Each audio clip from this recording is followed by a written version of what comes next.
In the wake of a damning House of Commons report that said loot boxes should be regulated like gambling, discussion about randomised, monetised surprise mechanics, as EA puts it, has become quite the in thing in the United Kingdom. I guess it helps the Brits forget all the other ghastliness. As politicians finally back up what I've been saying for years, even before it became popular to say it, opinions have been chiming from some very unusual places. One such place is the Church of England.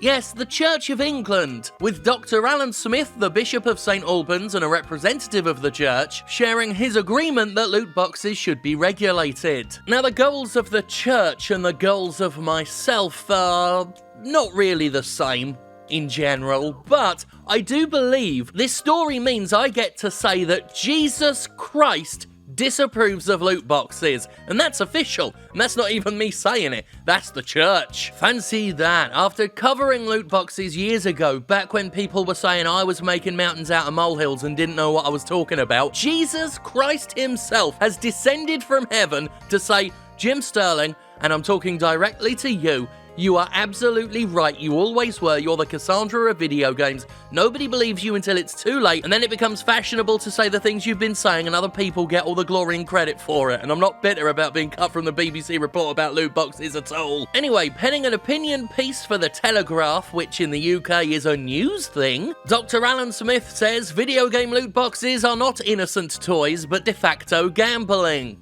Yep. That's what I've been saying. Parents rightly concern themselves with protecting their children and expend great efforts in teaching about stranger danger and installing software to protect them from predatory adults, he argues. Yet, without realising the implications, many parents have allowed children to play online games despite some including de facto forms of gambling. That's why Belgium has already banned loot boxes. The MPs argue that some of the products should be regulated like fruit machines in bookies. It's strange some parents have been content to allow gaming companies, many of which are unaccountable and based in far-flung countries, to have so much influence over their children at a time when their young minds are still developing.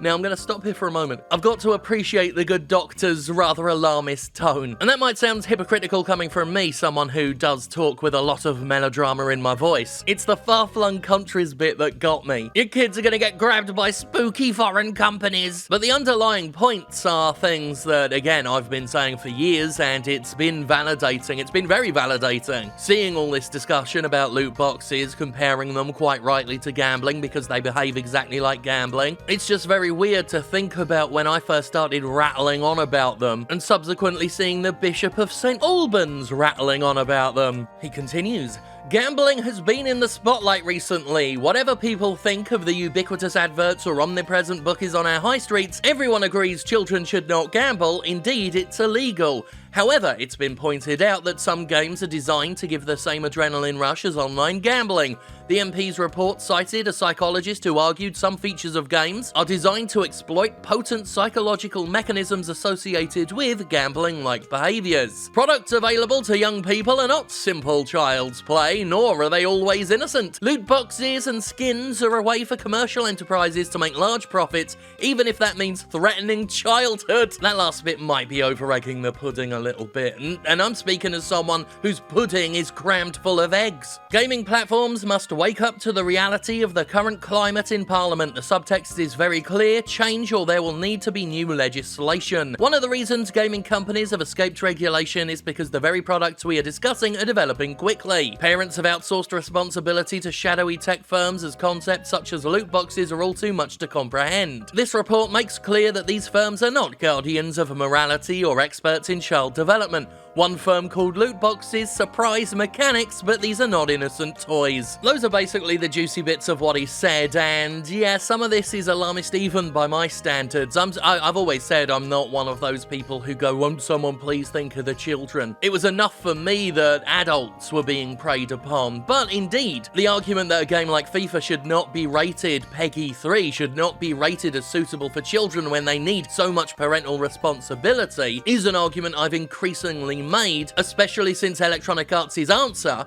when asked about children gambling in their games, is to rely on a boilerplate guideline for setting parental controls. And if that's their response, Fuck 'em. Their response to children overspending, spending their parents' money on FIFA, is to tell the parents to set controls. And if you need to set controls for a game, maybe it's not suitable for the young ones. And that is how EA deals with this sort of thing. It falls back on guidelines that are already written. It doesn't actually answer hard questions about problem gambling. They try to talk their way around the gambling-like nature of loot boxes. Hell, as we've already seen, Electronic Arts doesn't even like to say loot boxes anymore. Or at least they don't like to admit to politicians they call them loot boxes. No, they're of course surprise mechanics. And this is why the threat of legislation for loot boxes garners so little sympathy from me toward the game industry, because of how arrogant and cocky and lackadaisical they've been in response to the controversy. Publishers like 2K Games and Electronic Arts, the video game lobbyist wing, the ESA, they've sneered at criticisms toward loot boxes. They've brushed it off. They haven't taken it seriously in the least.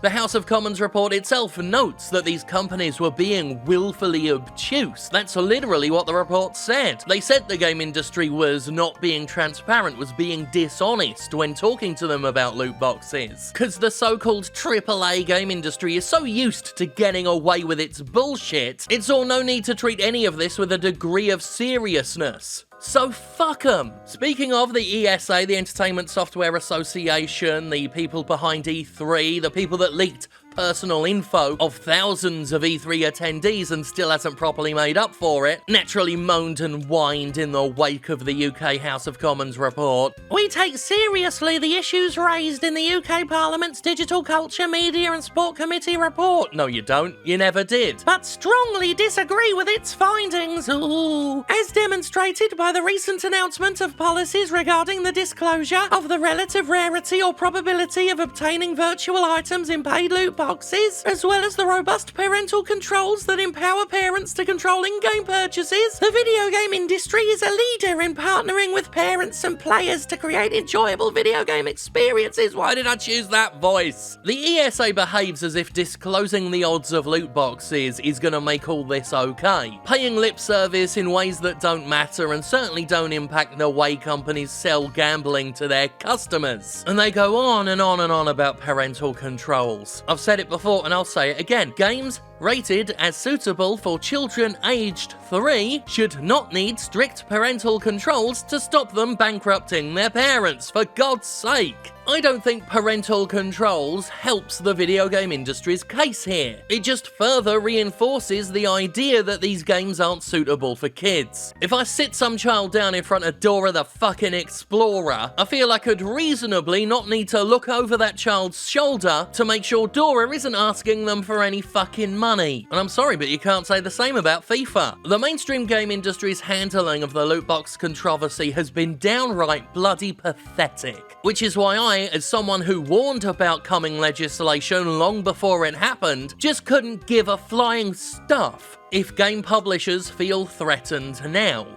It's their fault. They didn't care when I was warning them. They didn't care when various countries started looking into them. They didn't care when UK politicians were asking about them. Game publishers don't fucking care. They only care about themselves. So why should any of us care about them? So let politicians condemn them, let the BBC run reports on them, let the Church of Bloody England call them out. At this point, AAA game publishers deserve it all. They brought all this on their head when they, as game publishers often do, considered only the short-term gains of their loot boxes and damned the long-term consequences. Well, this is the kind of nightmarish publicity you have on your hands when you can't see in front of your own noses, when you can't see further into the future than the next financial quarter. The game industry deserves everything it's fucking getting. Sodom.